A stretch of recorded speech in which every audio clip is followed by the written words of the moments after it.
नमस्कार दोस्तों, OCN network में आपका स्वागत है। मैं हूं ओमकार चौधरी। कार्यक्रम में विलंब के लिए सबसे पहले तो क्षमा। 8:30 बजे से फिर 8:35 किया और अब हम लोग लगभग 8:40 पर जा रहे हैं आपके पास, तो सबसे पहले माफी। दूसरे, आज हम बिहार पर बात करने वाले हैं।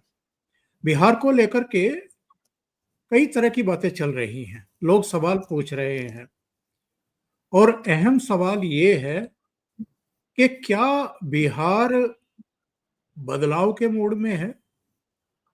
बदलाव से मेरा मतलब ये है कि क्या जो उसके एम वाई समीकरण, जो जातीय समीकरण, जो परंपरागत राजनीति, जो परंपरागत सोच, जो परंपरागत वोटिंग पैटर्न, वो सब उससे उबरने के मूड में है क्या, और अगर नहीं है तो क्या किसी और विकल्प की तलाश में है।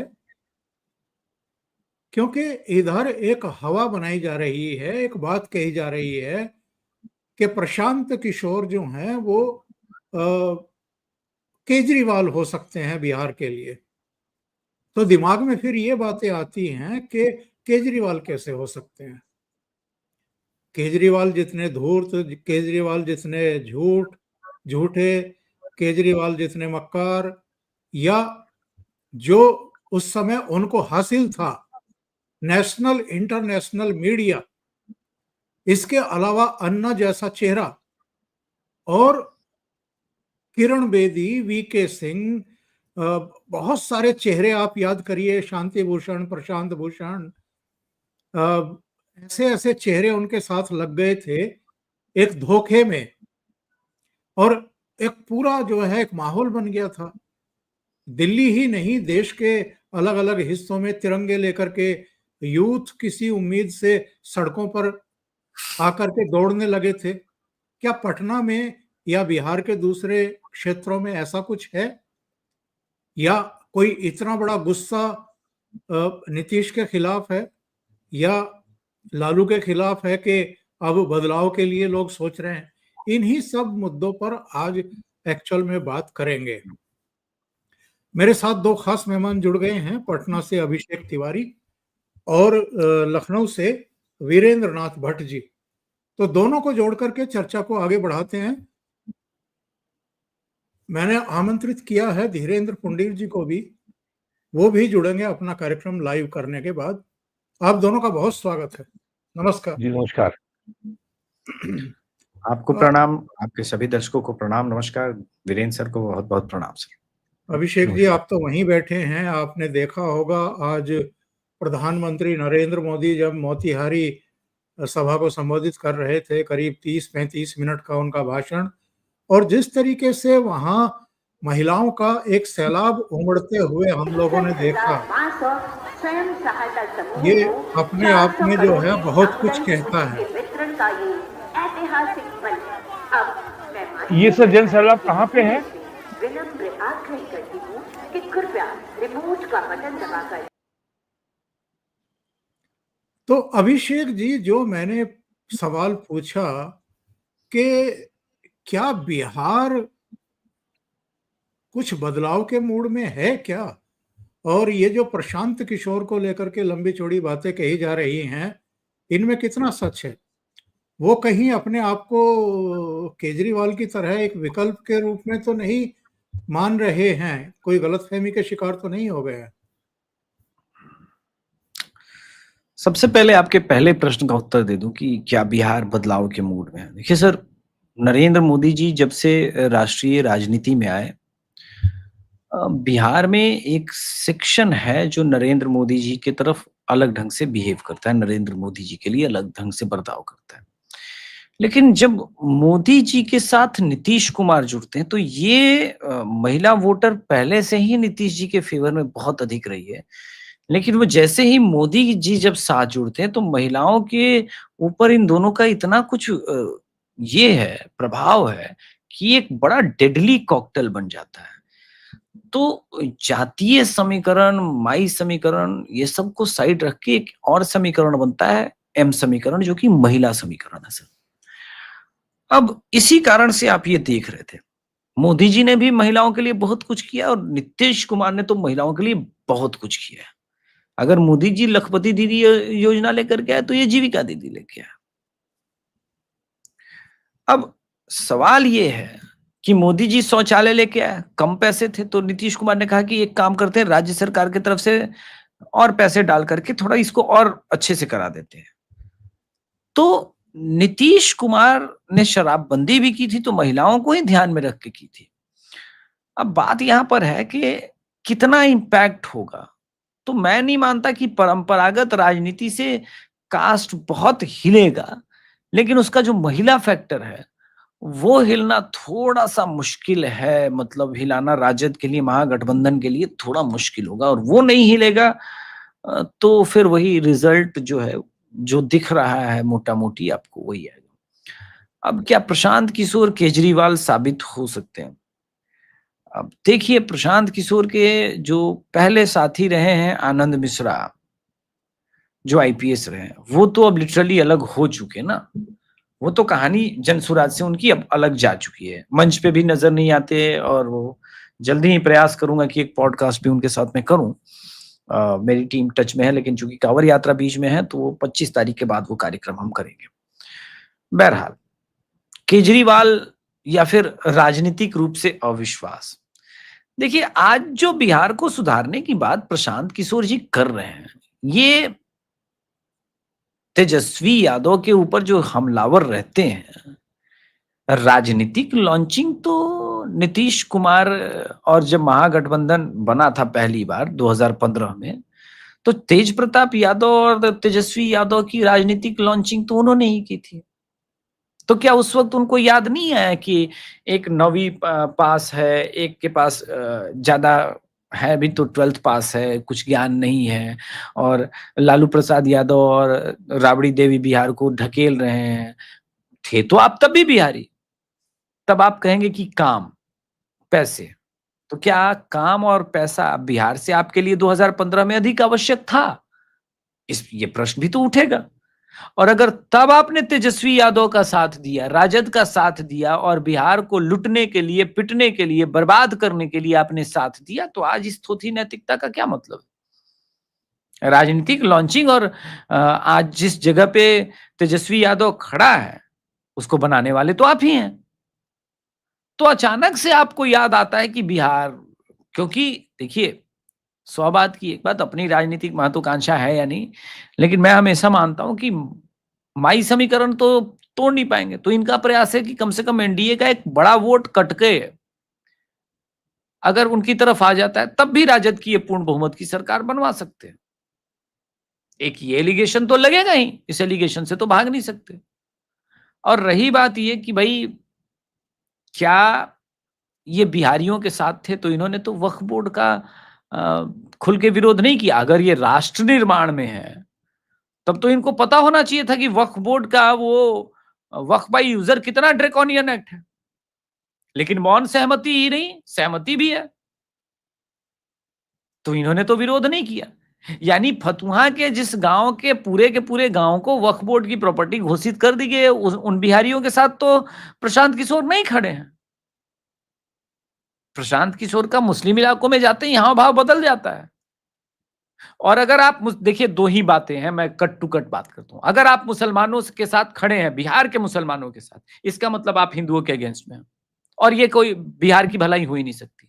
मैं नहीं मानता कि बिहार का मुसलमान और बांग्लादेश के मुसलमान के नैसर्गिक इस्लामिक लिटरेचर और इस्लामिक जो ब्लड शेल है उसमें कोई अंतर है। सब बंगाल प्रेसिडेंसी थी, ये सब बकवास बातें हैं। मैं थोथी नैतिकता और झूठ फूट में विश्वास नहीं रखता, मैं स्ट्रेट बात करता हूं। दो ही पक्ष हो सकते हैं।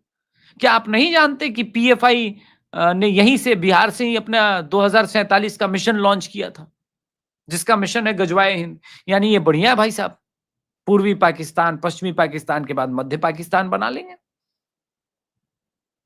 मैं नहीं मानता कि बिहार का मुसलमान किसी कतई सेकुलर है। सेकुलरिज्म के नाम पे ये जबरदस्ती हम पे थोपा जा रहा है और लगातार थोपा जा रहा है। तो एक स्टैंड तो क्लियर करना पड़ेगा, ठीक है।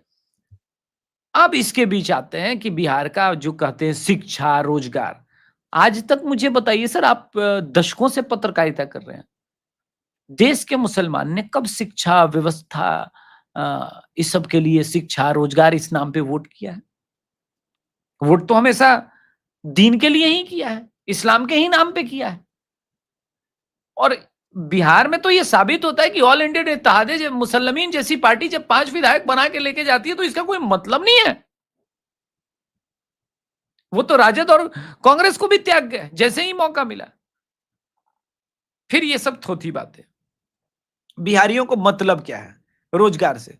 तो जो माई समीकरण राजद को वोट करता है, लालू प्रसाद यादव के साथ आदमी खड़ा है जो देश की न्यायपालिका के द्वारा कन्विक्टेड है, तो कहां उसके लिए रोजगार मुद्दा है, कहां उसके लिए शिक्षा व्यवस्था मुद्दा है? जिसने आपके और हमारे पैसे, टैक्स के पैसों को चरवाहा विद्यालय में बर्बाद कर दिया, उसके लिए शिक्षा मुद्दा हो सकता है? संभव है। और इन सबके लिए शिक्षा का मुद्दा नहीं है। आप बाकी हिंदुओं को कहना चाहते हैं देखो इनके लिए भले ना हो, तुम इसी मुद्दे पे टिके रहो, तुम्हारे लिए तुम्हारे जीवन का कोई मुद्दा नहीं है। तुम्हारा बेटा पढ़ने जाए स्कूल, डीपीएस स्कूल, और स्कूल से घर लौट के ना आए, किडनैप हो जाए, वो मुद्दा तुम्हारे लिए नहीं है। तुम्हारे जीवन का कोई मोल नहीं है, तुम्हारे लिए तो शिक्षा ही सब कुछ है। क्यों भाई? बिहार के जिस क्लास को आप ये समझाना चाहते हैं, बिहार का वो क्लास पलायन करे या कुछ भी करे, उसने अपने बच्चों को शिक्षा देने में कोई कमी नहीं रखी। उस सेगमेंट के बच्चे भले बाहर पढ़े और बाहर नौकरी कर रहे हैं, लेकिन सेटल डाउन है, उनका जीवन यापन बहुत अच्छे से चल रहा है। तो ये सब थोथी और फालतू बातें हैं। वास्तविकता ये है कि नीतीश कुमार ने क्या दिया बिहारियों को? बिहारियों को ये मेक श्योर किया कि भाई तुम्हारा बच्चा स्कूल से सही सलामत लौटेगा, अपहरण उद्योग नहीं होगा। नीतीश कुमार ने बिहार से नक्सलिज्म को लिटरली फिनिश किया, गांव-गांव को सड़क से जोड़ा। ऐसे गांव में जहां एम्बुलेंस नहीं पहुंच सकती थी। प्रधानमंत्री ग्रामीण सड़क योजना क्रांतिकारी योजना भले अटल बिहारी वाजपेयी जी की हो, किंतु स्टेट को तो इंप्लीमेंट करना है ना। उसके अलावा मुख्यमंत्री ग्रामीण सड़क योजना भी थी यहां पर। इसके अलावा बिहार को मेक श्योर किया कि लालटेन युग से भगा करके वो एलईडी की युग में लेके आएंगे। अभी 125 यूनिट फ्री दे रहे हैं। अच्छा, यूं ही नहीं दे रहे हैं केजरीवाल की तरह, वो कह रहे हैं कि गांव-गांव में सोलर पैनल जो सार्वजनिक जगह पर है वो लगा करके बिजली प्रोड्यूस करेंगे। उनके पास विजन है उस बात का, इलेक्ट्रिकल इंजीनियर भी हैं। अब क्या बात कर रहे हैं प्रशांत किशोर जी? अचानक से प्रशांत किशोर जी को नैतिकता का ज्ञान होने लगा और लालू प्रसाद यादव जी के बेटे को लगने लगा कि विजन नहीं है नीतीश कुमार के पास। आपके पास क्या विजन रहा है वो तो बताओ। कमाई दवाई पढ़ाई से बात नहीं होगी, आपका विजन क्या है? मुझे डाउट है कि विजन भी अंग्रेजी में लिख पाएंगे कि नहीं। जी बिल्कुल सही आप कह रहे हैं अभिषेक जी। वीरेंद्र जी, दो चीजें हैं। एक है कि क्या MY समीकरण टूटने के कोई दूर दूर तक भी आसार हैं? आप ये समझिए कि करीब करीब 30% ये बैठते हैं दोनों मिलकर के, एक 16%, एक 14%। 14% यादव, 16% मुस्लिम, और करीब करीब 47 सीटें ये मानी जाती हैं बिहार में जहां मुस्लिम मतदाता निर्णायक होता है। क्या ये लालू यादव कांग्रेस का जो महागठबंधन है, वामपंथी उसमें शामिल है, इससे छिटक करके ये प्रशांत किशोर की तरफ जाएगा तो क्यों जाएगा? उसका कोई तर्क समझ में तो आता नहीं है। और दूसरी बात यह है कि प्रशांत किशोर जब तक ये एक मैसेज ना भेज दे, ये मैसेज भेजने में कामयाब ना हो कि मैं बीजेपी को हरा सकता हूं, तब तक मुसलमान इनके पीछे आकर के क्यों खड़े होंगे? दूसरी बात यह है कि ऐसा क्या रोड मैप इन्होंने रखा है पब्लिक के सामने कि पब्लिक इनसे प्रभावित हो जाए और इन पर जो है वो निसार हो जाए। जी देखिए, पहली बात तो ये है कि मेरा ये मानना है कि MY समीकरण के आधार पर बिहार का ये अंतिम विधानसभा चुनाव है। अब इसके बाद नहीं होगा। और दूसरी बात ये है कि जो मैंने तमाम पॉलिटिकल कमेंटेटर्स को और जो डेवलपमेंट इकोनॉमिस्ट को, फ्रीबीज को, ये इसको रेवड़ी कहा जाता है भारत में, या जो फिस्कल इकोनॉमिक्स है, उनका ये कहना है कि बिहार सरकार का ये घोषणा कि हम 125 यूनिट बिजली फ्री देंगे, अब बिहार ने ये पूरे देश को बता दिया है कि अब हम भी अब बहुत तेजी से विकास करने वाले राज्यों की दौड़ में शामिल हो गए हैं। बिहार में ये स्थिति अब आ गई है कि वहां की सरकार 125 यूनिट बिजली फ्री दे सकती है। आज से 10 साल पहले बिजली सपना थी, ये चेंज आया है। दूसरी बात, बिहार से माइग्रेंट लेबर की संख्या जो जाती है पंजाब में, उसमें कमी आई है। त्रिपुर में जाने वालों की संख्या में कमी आई है, जो कि तमिलनाडु में है।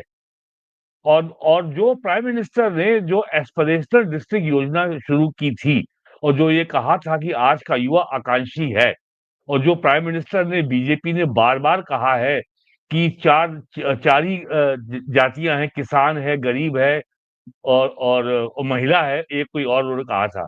तो अब जो है, और बिहार के अंदर, बिहार के बाहर जो अंग्रेजी बोलने वाला एंग्लिसाइज्ड इलीट अभिजात मीडिया है, उसको बिहारी बहुत गंवार लगता है। लेकिन मेरा मानना है कि सबसे अगर देश में कोई अगर प्रतिभाशाली राज्य है तो वो बिहार है।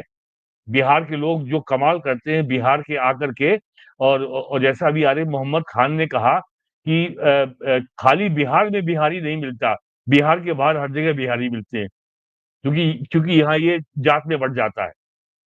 तो ये बहुत ही सारगर्भित स्टेटमेंट है, इसके बड़े गहरे मायने हैं। तो बिहार अब बदल रहा है, ये आप समझ लीजिए। और दूसरी बात ये है कि एकाएक बिहार के लोक स्मृति में, आम आदमी की स्मृति में लालू के जंगल राज की कहानियां एकदम से जीवित हो गई हैं।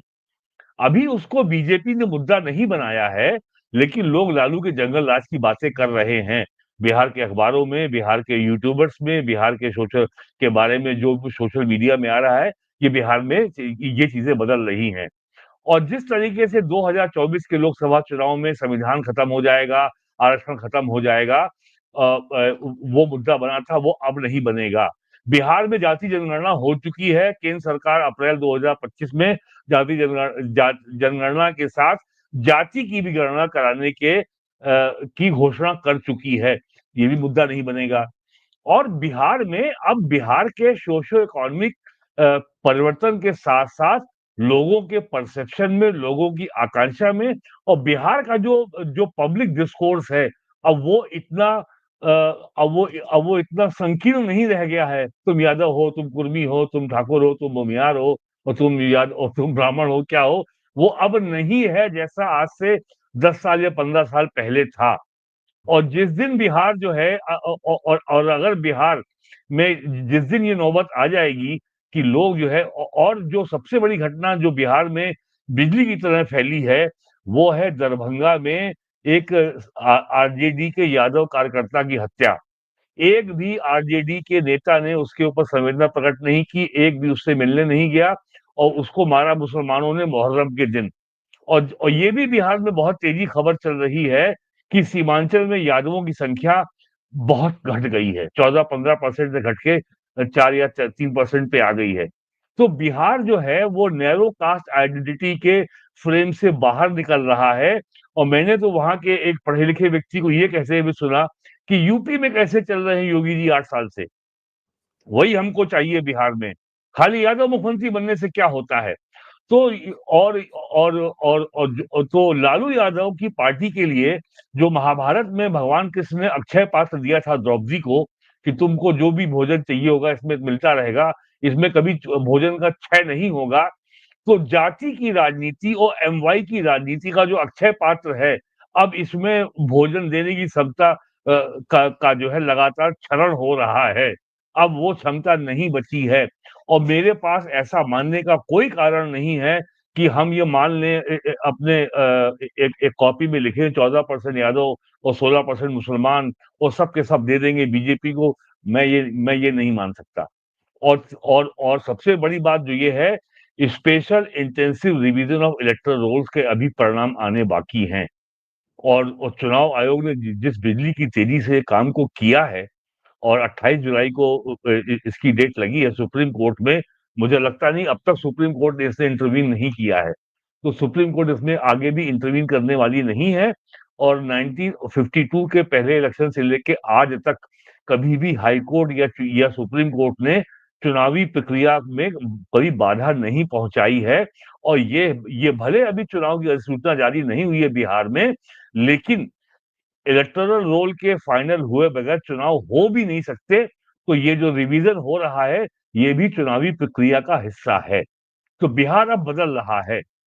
और ये भी खबरें मुझे मिली हैं कि हेमंत सोरेन का जो है बीजेपी से इलू इलू चल रहा है इस समय। और ये जो जो शिबू सोरेन हैं, इस समय मेदांता के अस्पताल में भर्ती हैं, उनके पिताजी हेमंत के। और उनसे मिलने राष्ट्रपति भी गई थी, और उनसे मिलने बिहार की बड़ी संख्या में बीजेपी के नेता भी उनसे मिलने गए थे। और उड़ीसा के गवर्नर रघुवर दास भी आए हुए हैं, दिल्ली में ही हैं, वो भी मिलने गए थे। और भी तमाम लोग जो हैं मिल रहे हैं उनसे। तो कुछ पक रहा है झारखंड में भी। और इसके बारे में अभिषेक जी ज्यादा बताएंगे।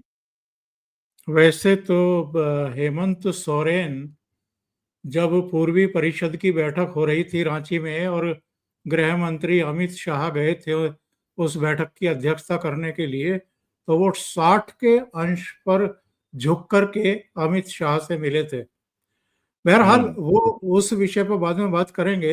नहीं, मतलब अभिषेक, अगर अगर अगर ये हो गया कुछ अगले 2 महीनों में, तो इसका बिहार के चुनाव पे असर पड़ेगा। जी हाँ, असर पड़ सकता है। अभिषेक जी एक टिप्पणी इस पर अगर करना चाहें तो। आप आवाज म्यूट हैं। चली गई आपकी। आप म्यूट हैं। आप म्यूट हैं। मैं कह रहा था नहीं, मैं नहीं मानता इसका असर पड़ेगा, उल्टे कुछ नेगेटिव मैसेजेस जरूर जा सकते हैं। देखिए, सिर्फ ऐसा नहीं कि पाकुड़ और गोड्डा में ही वो चीजें हो रही है, वो चीजें बांका के आसपास भी हो रही हैं। और बहुत नेगेटिव एक फेस बनते जा रहे हैं। आपको सरकार चलाना है, बात और है, पर अगर आप उनको वहां पे ले लेते हैं अलायंस, तो फिर झारखंड में एक बड़ा सिचुएशन क्रिएट हो जाएगा और आप वैकल्पिक राजनीति में फिर एक स्पेस क्रिएट कर देंगे, जो कि कांग्रेस के लिए या फिर राजद के लिए खाली हो जाएगी, क्योंकि ऑपोजिशन तो चाहिए चाहिए। और वो पूरा मुस्लिम वोट बैंक जो बसाया गया है, क्रिश्चियन का एक बड़ा चंक है, वो सब शिफ्ट होने लगा और फिर परेशानी और बढ़ेगी और झारखंड को बचाने की लड़ाई फिर समाप्ति की तरफ चल जाएगी। तो मैं इत्तेफाक नहीं रखता। और बिहार पे तो राजनीति में बहुत असर नहीं पड़ेगा। मैं मानता हूँ कि बांका वगैरह साइड में अलग राजनीति चलती है। बिहार की अच्छा, राजनीति अगला सवाल जो मेरा बिहार को लेकर के था आपके लिए वो ये था, प्रशांत किशोर ने कई जगह कहा है कि जदयू 25 पर सिमट जाएगा। कौन सा गणित वो ढूंढ करके लाए हैं कि नीतीश बाबू केवल 25 सीटों पर सिमट जाएंगे, या ये प्रचारित करके उसी में अपनी कोई संभावना तलाश कर रहे हैं ये? देखिए, ये स्टेटमेंट बहुत बड़ा है, ठीक है। और प्रशांत किशोर जब भी कोई स्टेटमेंट देते हैं, यूजुअली मैं हल्के में नहीं लेता हूँ। उनका बंगाल का भी स्टेटमेंट मुझे बहुत अच्छी तरह से भली भांति याद था। और इसके अलावा जब तेलंगाना में जब सरकार बननी थी, तब भी मुझे अच्छे से याद था।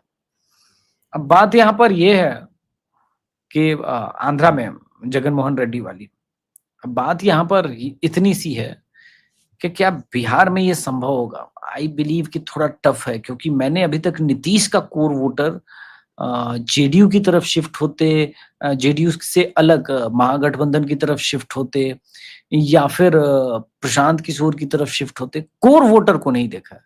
मैं स्पेशली कुर्मी और धानु की बात कर रहा हूँ।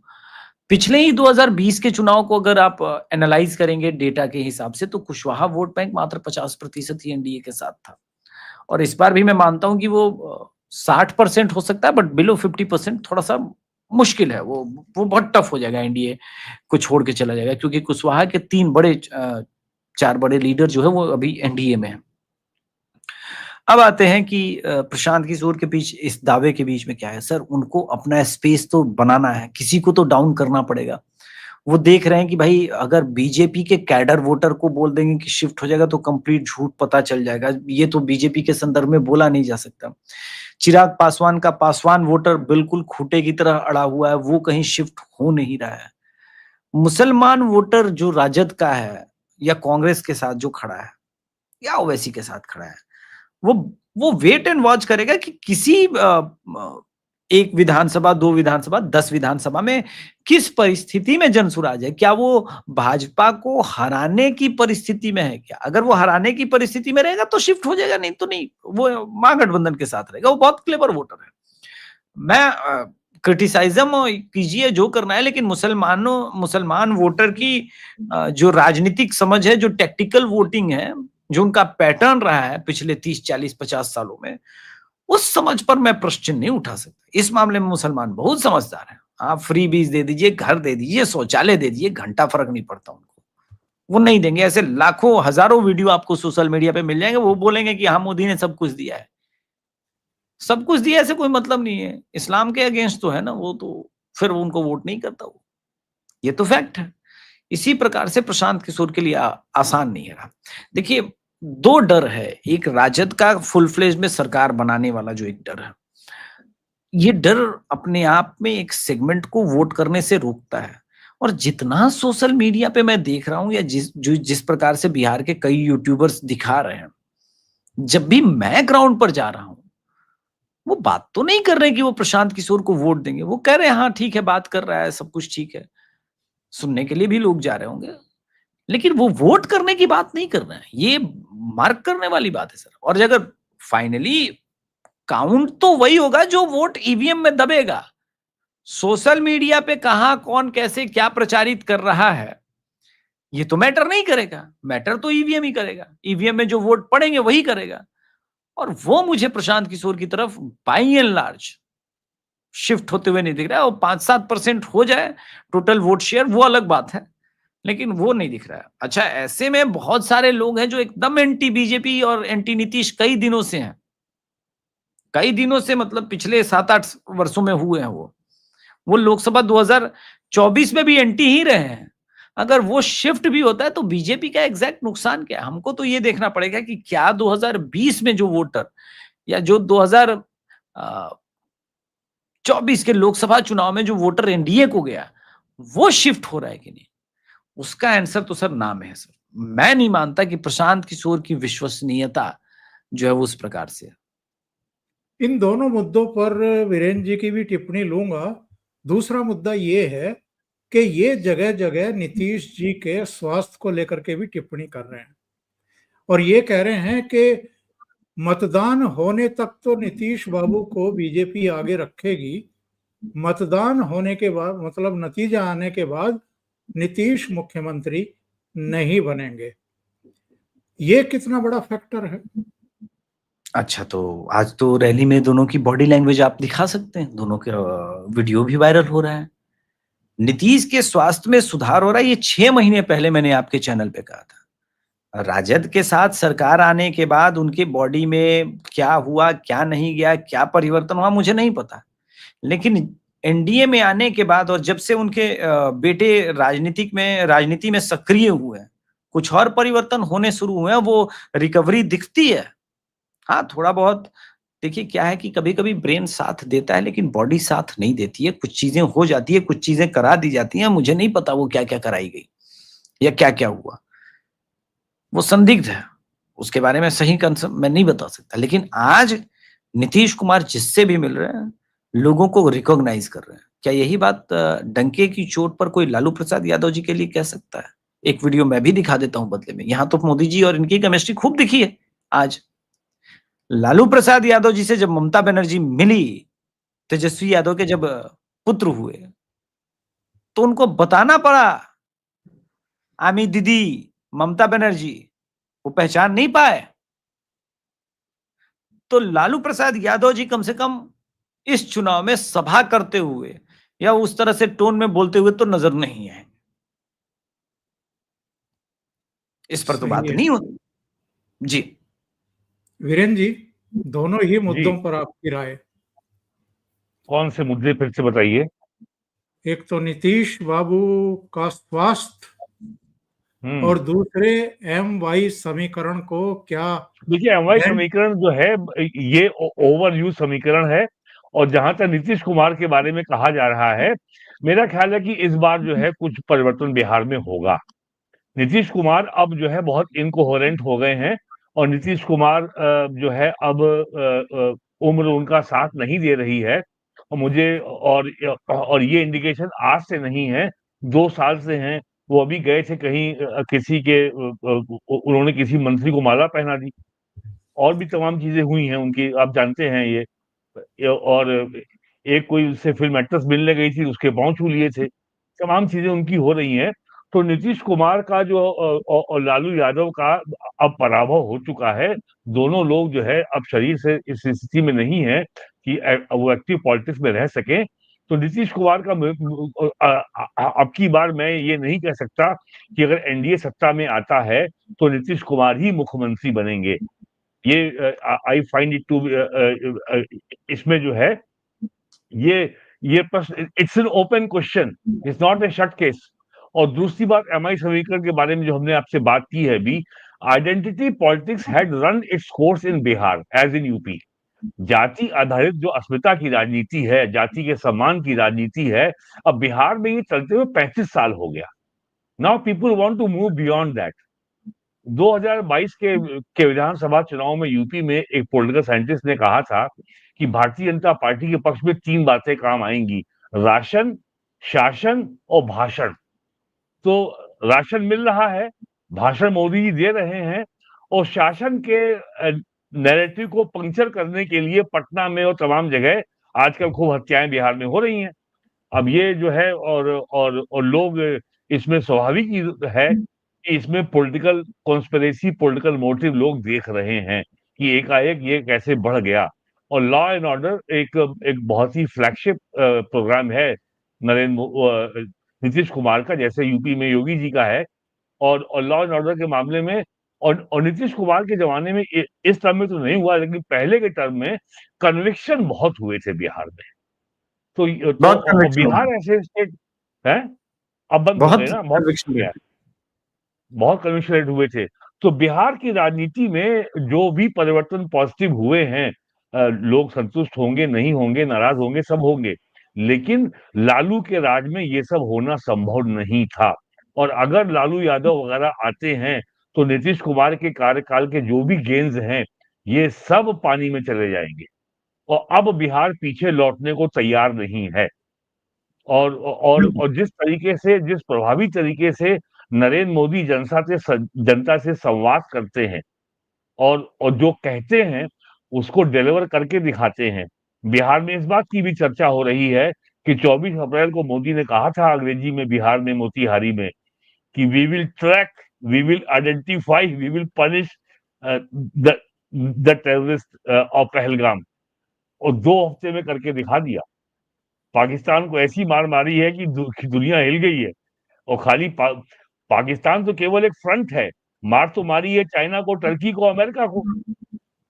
तो ये सब चीजें बिहार के जो लोग हैं, उनका जो पॉलिटिकल राडार है वो देश में सबसे बढ़िया है। वो सिग्नल बहुत जल्दी पकड़ते हैं। इतना पॉलिटिकल राडार में इतना इतना हाईटेक पॉलिटिकल राडार मुझे किसी राज्य में दिखाई नहीं पड़ता जितना बिहार में है। यहाँ पे बिहार के लोग जो लखनऊ में हैं, वो जो जानकारी मुझे उनसे मिल जाती है, वो बिहार के अखबारों में नहीं मिलती। तो वो जो बताते हैं कि बेगूसराय में क्या हो रहा है, मोतिहारी में क्या हो रहा है, चंपारण में क्या हो रहा है, सहज भाव से बताते हैं। और दिन में वो जो है कम से कम बिहार बतियाते हैं फोन पे 1 घंटा। अब तो सस्ता, अब तो कोई खर्चा ही नहीं है। मिनिमम रिचार्ज कराना है, वो कराते हैं, जितना बात करो।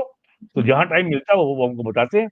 और वो सब बताते हैं कि आरजेडी का कास्टिफिकेशन क्या है, एनडीए का कास्टिफिकेशन क्या है, चिराग पासवान बहुत तेज चल रहा है। और उन सबकी बातचीत में ये जो कौन पीके साहब हैं, वो उनके एजेंडा में ही नहीं है। वो लोग बात ही नहीं करते पीके की।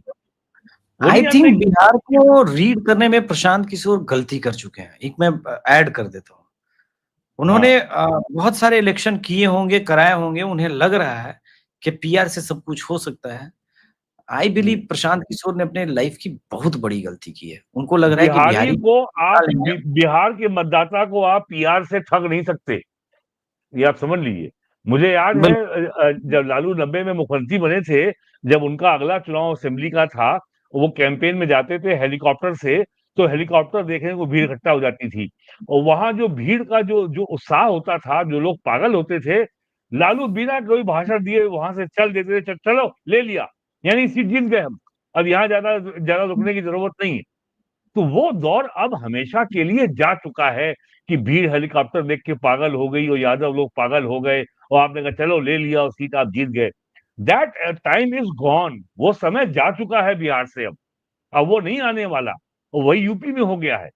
और ये भी लोगों के अवचेतन में बात तो है ना कि भाई बीजेपी ने इतने बड़े राज्य में यादव मुख्यमंत्री बनाया मध्य प्रदेश में, और लोग ये और बिहार के ही यादव वोटर कह रहा है कि क्या कि आरजेडी का नेता हमेशा लालू के परिवार का ही क्यों होगा भाई? क्या ये बीजेपी में इतने बड़े बड़े यादव नेता हो गए, एक भी नेता यादव क्यों नहीं पैदा हुआ आरजेडी में?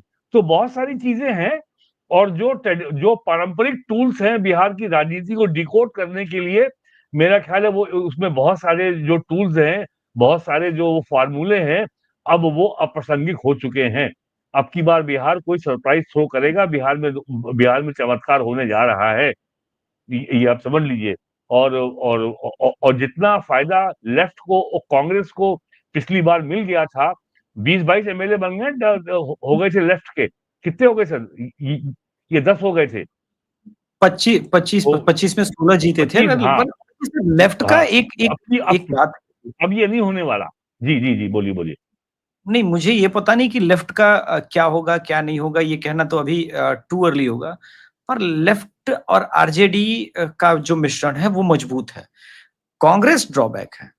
लेफ्ट का आज लेकिन भी लालू 1% का लालू कैडर एक है। सीमा से ज्यादा लेफ्ट लालू एक सीमा से ज्यादा लेफ्ट को बढ़ने नहीं देना चाहते।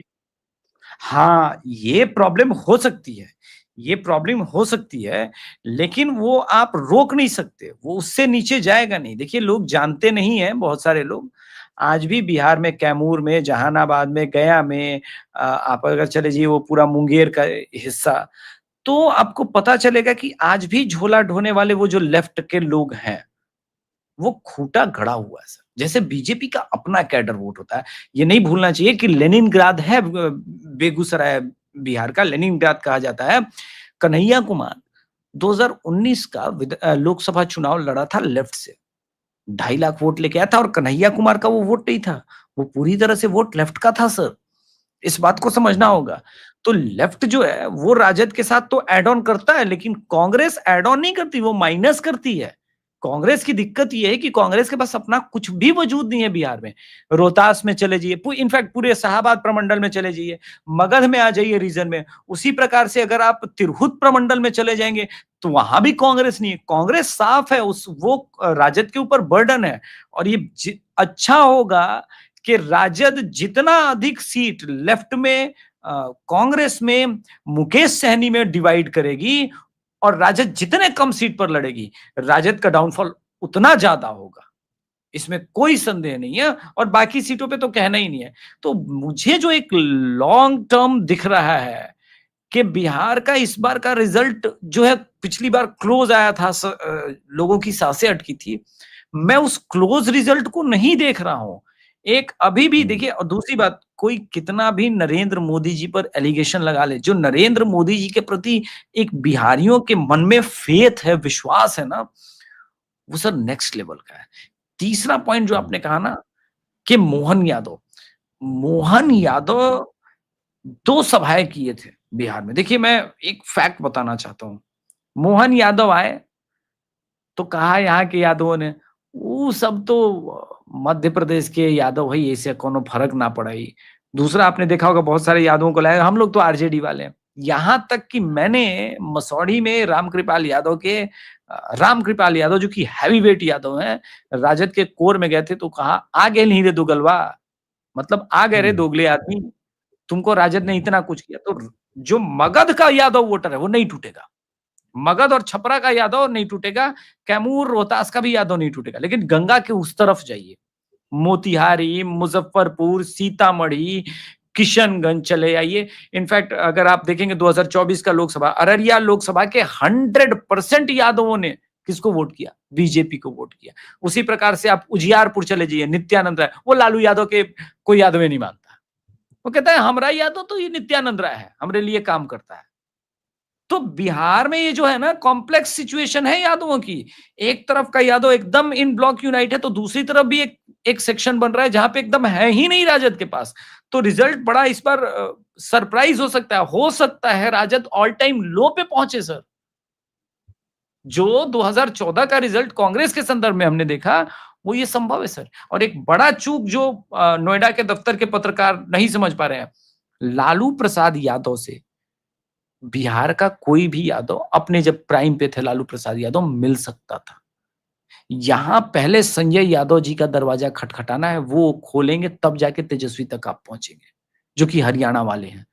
ये चेंज जो है ना बहुत बिहार के लोकल या बिहार का यादव को पसंद नहीं आता इस तरह की चीज। वही यूपी में हो रहा है समाजवादी पार्टी में। एक दो गर्ल्स स्टूडेंट हैं, उनसे किसी ने पूछा था। हाँ, उनका वीडियो बहुत वायरल हो गया भाई। हाँ, बहुत छा गया वायरल हो देश रहा भर में। ये तेजस्वी के बारे में टिप्पणी वो करती हुई है। ये मैं जरा लड़की तो आइकॉनिक फिगर बन गई है मैं- बिहार की। मैं दर्शकों को सुनवा देता हूँ, फिर आखिरी सवाल अरे पूछूंगा आप लोगों को। अरे वो कितनी आर्टिकुलेट है और कितनी उसको स्पष्ट समझ है राजनीति की। पूजा करते हैं उनका। मोदी जी के भक्त हैं, तो वो योगी जी के भक्त हैं। मोदी जी भी अच्छे हैं, अलग का एक ही है, दोनों एक ही है। जैसे लोग बोलते हैं कि तेजस्वी यादव युवा है, तो आपको लगता है कि उनको आना चाहिए? बिल्कुल नहीं। बर्बाद कर रहे हैं बिहार, बर्बाद। इतना बुरा चेहरा बना के बोल रही है। भाई वो आ नहीं तो इतना बर्बाद है, आ जाएंगे तो कितना बर्बाद होगा। मोदी जी उसका तो हम भक्त हैं, पूजा करते हैं उनका। मोदी जी के भक्त हैं, तो वो योगी जी के भक्त हैं। मोदी जी भी अच्छे हैं, अलग का एक ही है, दोनों अलग के एक ही है। जैसे लोग बोलते हैं कि तेजस्वी यादव ये युवा है, बड़ा आपको लगता है जमकर वायरल हो रहा है। और अगर पढ़ने वाली बच्चियां ये भाव अभिव्यक्ति कर रही हैं तो आप बिहार की धड़कनों को समझ सकते हैं। तो अरे आखिरी ये सवाल, लड़की अभी 6-7 क्लास मेरा की पहला होगी, बताओ point मैंने कितनी क्या बोला क्लियर था समझ है इसको। कि जो नीतीश कुमार और जब मोदी जी मिलते हैं तो ये जो एम फैक्टर बनता है, महिला फैक्टर, ये जो कॉकटेल बनता है बहुत खतरनाक हो जाता है। आप समझिए कि वहां पे कोई चांस नहीं बनता दूसरा की महिलाओं की तरफ, क्योंकि इन दोनों ने महिलाओं के लिए बहुत कुछ किया है सर। और डोंट फॉरगेट ये दोनों, अच्छा इसमें एक चीज और है मार्क करने वाली बात कि मोदी और एक योगी तो एक ही है। मैं बार बार कहता हूं कि योगी जी का प्रभाव बिहार में जैसे है ना वो एक अद्भुत है, सुपरस्टार है योगी जी बिहारियों के अंदर। ये बात कितना प्रभाव डालेगा चुनाव में लोग अभी नहीं समझ रहे हैं। नहीं लड़ पाएंगे तेजस्वी यादव के पास उतने अस्त्र शस्त्र ही नहीं है कि एक तरफ देखिए, एक तरफ योद्धा नहीं महारथी है और चुनावी महारथी है, कितना सभा कर पाएंगे, तो ये फैक्ट है जी। Yogi ji will be star campaigner इन बिहार, आप देखिएगा। बिल्कुल। अच्छा, आप दोनों के विचार सुन करके तो मुझे लगा कि आप लोग प्रशांत किशोर को केजरीवाल नहीं बनने देंगे। धीरेन जी की भी राय सुन लेते हैं। धीरेन जी आ गए हैं। सर माफी देरी के लिए आप सब लोगों से। No please go ahead. बात ये चल रही थी कि क्या प्रशांत किशोर बिहार के केजरीवाल बन पाएंगे। मैंने शुरुआत में कही थी कि इतनी बेशर्मी कहाँ से लाएंगे, इतने झूठ कहाँ से बोलेंगे, इतनी मक्कारी कहाँ से ओढ़ेंगे, और दूसरी बात यह है कि अन्ना को कहाँ से लाएंगे, या किरण बेदी से लेकर के तमाम लोग उस समय जुड़े थे, पूरे देश में तिरंगे दिखाई दे रहे थे, वैसा कोई वातावरण तो बिहार में है नहीं। तो ये दोनों तो मान लिए हैं कि वो केजरीवाल नहीं बन सकते। तो आपकी राय? देखिए, मैं ये मान के चलता हूँ कि बात ये नहीं है कि वो उनके जैसा कहाँ लाएंगे, क्योंकि अगर आप सिक्का उछालेंगे तो अगर हेड केजरीवाल है तो टेल जो है वही है। आप उसको कम मत समझिए। हम लोग अगर जन सुराज यात्रा की बात करेंगे तो ये कोई कम नहीं है प्रशांत किशोर को। अगर आप ये देखेंगे कि कई कैंपेन चला चुके और कई कैंपेन में कई सारे झूठ को क्रिएट कर चुके, तो इसलिए ऐसा नहीं है, उनसे बेहतर भी बोल सकते हैं। लेकिन सवाल यह है कि क्या बिहार में उस तरह से कम्युनिकेशन नेटवर्क है, क्या वो अपनी बात को उस तरह से, चूंकि जो कास्टलेस सोसाइटी है, दिल्ली को आप बाकी देश के साथ नहीं जोड़ सकते, पंजाब के साथ भी इक्वेट नहीं कर सकते। धीरेन जी, मैं जरा अभिषेक जी का धन्यवाद कर दूं, उनको अपने प्रोग्राम के लिए जाना है। धन्यवाद जी, बहुत बहुत धन्यवाद आपका जुड़ने के लिए। Thank you so much. जी, आप कंटिन्यू करिए। तो मुझे दरअसल ये हर बार लगता है, क्योंकि हम लोग ये अंतर करना भूल जाते हैं कि दिल्ली में 98% 100% लिटरेसी वाला है, जिसके पास आज नहीं 2011-12 में उस समय से आम आदमी के पास मोबाइल पहुंच चुका था। तो जो मैसेजिंग थी वो बहुत शार्प थी, बहुत तेज थी, और लोग उस समय तक जो पहला मैसेज होता था उसी को सच मान लेते थे।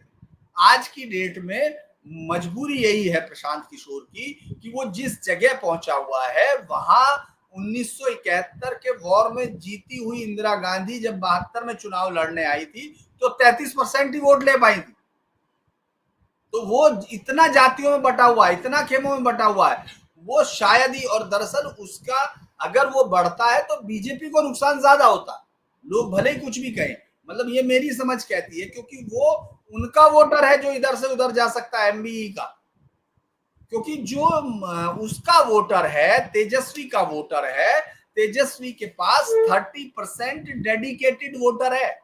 12 से 14% जो मुस्लिम्स और यादव वोटर्स है जो 27-28% बैठेंगे, उसमें डेविएशन नहीं है।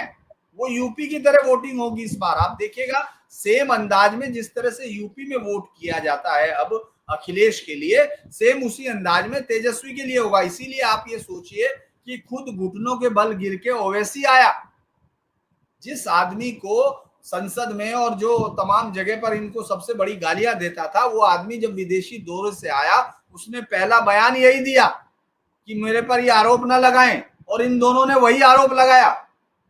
कल परसों जब रिजेक्ट किया उसका इनविटेशन फॉर्मली इन्होंने, तो मतलब उसका जो उसने कहा था अपना अनुरोध पत्र, उसमें वो कहा कि भाई हमको जरूरत नहीं है, तो बीजेपी की बी टीम है।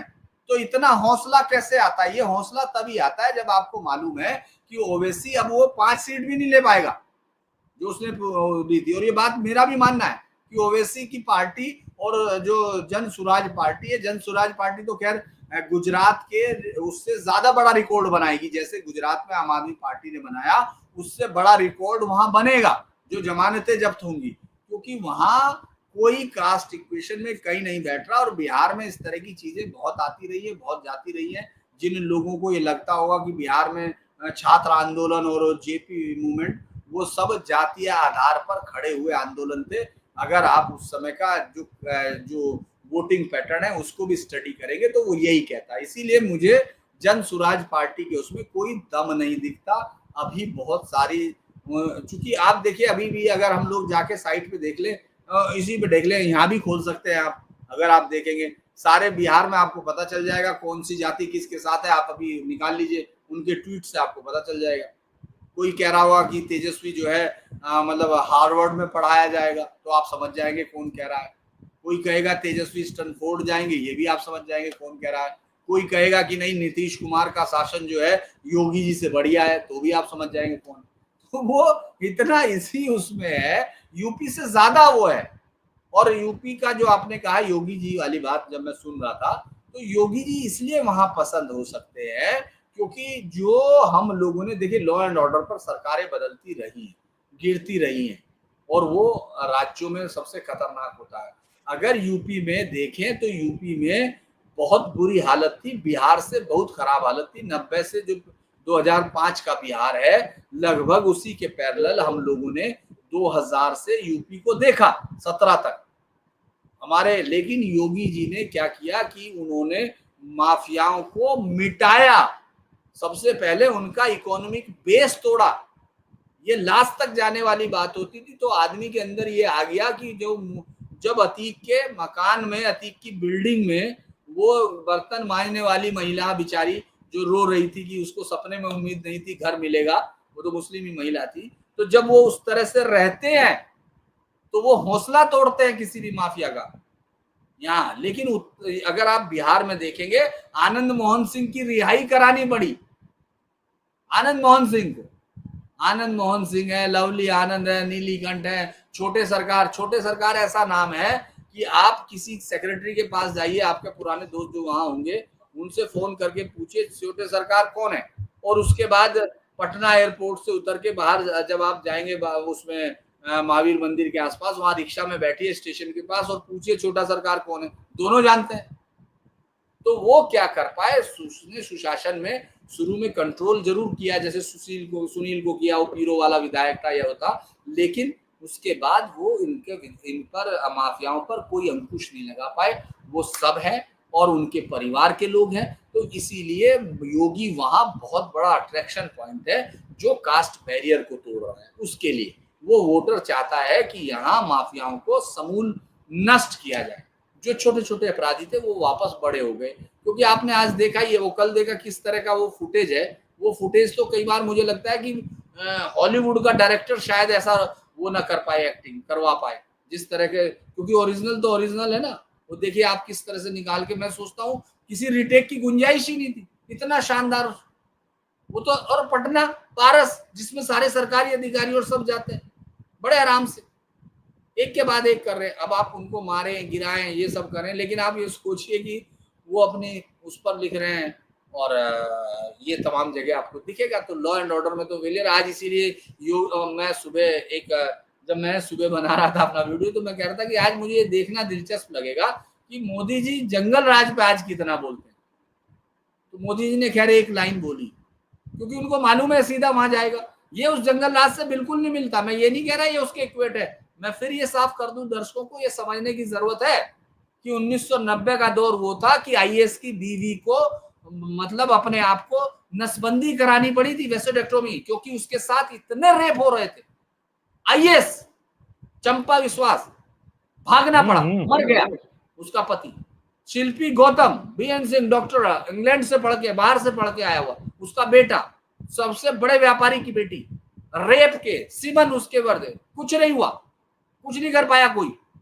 लोगों के बाथे टोला, बथानी टोला, लक्ष्मणपुर बात, पता नहीं कितने नरसंहार। वो तो आप सोचिए कि वो थूकता था ऐसे करके। वो याद होगा दुर्गा प्रसाद या सम भट्ट जी शायद ज्यादा अच्छे से बता पाएंगे, उस सेक्रेटरी का नाम जो तुरंत पीकदान उठा के रख देता था मुंह पे, वो था। तो इसीलिए वो छोड़ दे, वो उसके मैं इक्वेट नहीं कर रहा, लेकिन आज का वक्त ये भी बर्दाश्त नहीं करता है जो हो रहा है, मुझे ये लगता है। और एक आखिरी टिप्पणी भट्ट साहब आपसे, आज प्रयागराज में कुछ कांड हुआ है।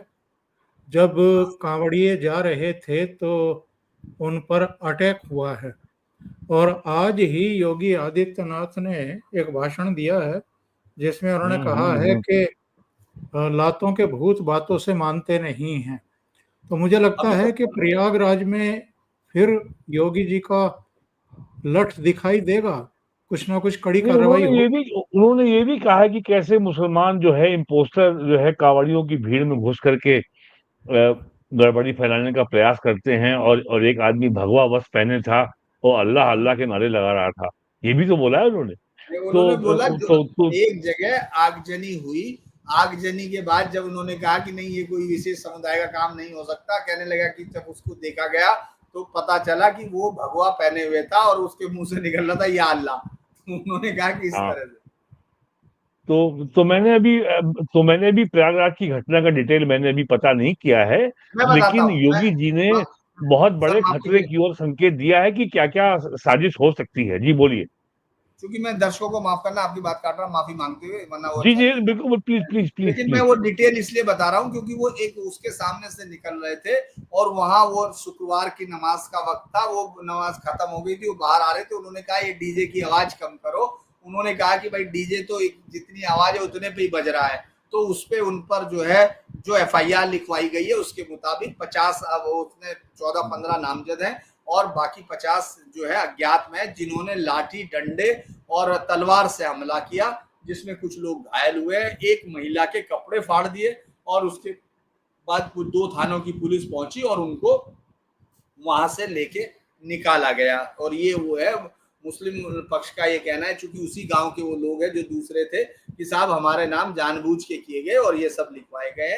एसओ ने जो कहा है, एसओ ने कहा कि साहब ये जो है मसला उसके नमाज के समय पर नमाजियों और कावड़ियों के बीच का है। लेकिन ये बात मैं इसलिए कह रहा हूँ, मैं उसी पे चूंकि बैठा था इसलिए आपको बता रहा हूँ कि लंबे समय से नमाज पर इस तरह के वो कावड़ियों पे इस तरह के हमले लगातार हो रहे हैं और योगी जी का गुस्सा जो है वो उसी पर था। कि ये जो दूसरे समुदाय, ये वर्ड उन्होंने इस्तेमाल किया कि ये कांवड़ियों पर जिस तरह के वो कर रहे हैं, आतंकियों से मिला रहे हैं, ये आस्था और विरासत दोनों का अपमान है। इसीलिए सर कैरी ऑन, मतलब आप। बहुत बहुत धन्यवाद धीरेन्द्र जी जुड़ने के लिए और वीरेंद्र नाथ भट्ट साहब महत्वपूर्ण मुद्दों पर चर्चा करने के लिए। Thank you so much. नमस्कार। नमस्कार।